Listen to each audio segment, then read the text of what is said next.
తెలంగాణ రాజకీయాల్లో మరోసారి సంచలనం రేపుతున్న విషయం ఏమిటంటే బీఆర్ఎస్ పార్టీలో కవిత కల్లోలం. కాళేశ్వరంపై విచారణతో పాటు పార్టీలోనూ కవిత చేసిన విమర్శలు పెద్ద చర్చకు దారితీశాయి.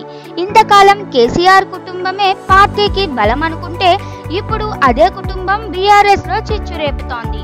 కేటీఆర్, హరీష్ రావు, కవిత, సంతోష్ రావు ఈ నలుగురు కారు పార్టీకి 4 చక్రాల్లాంటి వారు. కానీ ఇప్పుడు ఒక్కరు పార్టీకి దూరం కావడం, మరొకరు ధిక్కరా స్వరం వినిపించడం సంచలనంగా మారింది.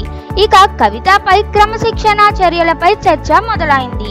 బీఆర్ఎస్ లో కమిటీలు లేవు, షోకాజ్లు లేవు, విచారణలు లేవు, హద్దు దాటితే నేరుగా బహిష్కరణే.